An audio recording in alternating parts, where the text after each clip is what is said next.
core, okay? And I'm trying to gain ground in order to start kind of looking for the collar. And this collar is huge, right, in terms of my control, right? But if I feel like my partner is like really blocking this collar grip, or maybe he's even stripping it, right?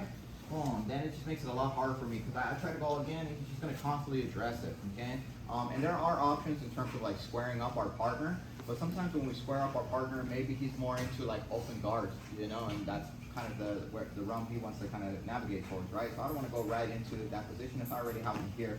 And there's sometimes like some unexplored passes that we can still hit even if we don't have this collar grip right here, okay? I can still start off with the same grip behind his kidney with my right hand just as an anchor point. The only difference now is that I'm just going to look for this inside knee grip right here. Typically there's a lot of fabric, okay, next to the inside of the knee that I can get a good handful of right here, okay? And this goal, the goal of this grip is just to kind of keep it pinned to the ground. What I'm not doing is I'm not kind of overextending like this myself or like any Kimuras or anything like that. I'm keeping it pretty close in. What I need to do now is I need to figure out a strategy to kind of free my right leg, okay? And there's a few different methods that some people like to employ, right? Sometimes they'll kind of lean into the top kneecap right here and they'll turn their hip, and as they turn their hip, they can go over. Okay, that's a very classic one, right? So I'll show a few different variations. So I'm here running into this knee shield. I have this bottom hand grip with my left hand and the behind the kidney with my right hand, just in case he's pushing me with his kneecap, right? He's pushing me in the chest or your kneecap. Yeah, you see how I can stay close to him like this, right?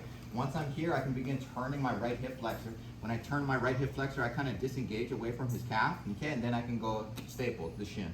That's one method, okay? Sometimes you might have success with that one, sometimes not so much, depending on how sticky they are with that hook, right?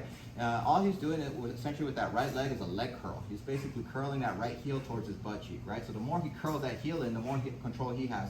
And again, sometimes I might go like that and I feel like, man, it's stuck in there. So the strategy that I kind of like working is kind of like a sprawl method a little bit, right? So I feel he's got a very strong leg curl with that right leg. So what I'm going to do is I'm going to lean slightly forward and I'm actually sprawling my right kneecap away. Notice what happens to that right leg. It just kind of extends. As soon as I extend, I'm using my free leg to peel. Once I peel, I windshield wiper. So once again, okay, so it's my hip flexor, okay, and the sprawling of my kneecap away against just his right hamstring. And that's a pretty tough battle for him to kind of win. So again, whether the knee shield is low, whether it's high against my chest like that, I'm just staying close.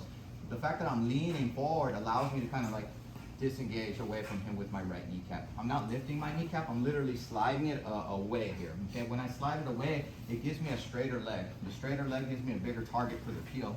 I use my left shin, okay, to peel it off. Once I peel it off, I do a windshield wiper, okay? It feels like half guard, but it's not half guard, okay, for him. It's almost like a near pass for me. All I'm gonna do is I'm gonna treat this like a low altitude Toriando, okay? I'm streamlining my left shoulder into his abdomen here. Okay, notice how my knees have shifted off of the ground. Okay, when he's trying to recompose the guard, I'm just punching it down, okay? But he's still kind of facing me, okay? That's a problem, especially for people who like to shrimp. Right? What I want to do is I want to run him down, making his knees face away. The way I'm going to do so is by expanding myself. Notice how I'm rolling my ribs on top of him.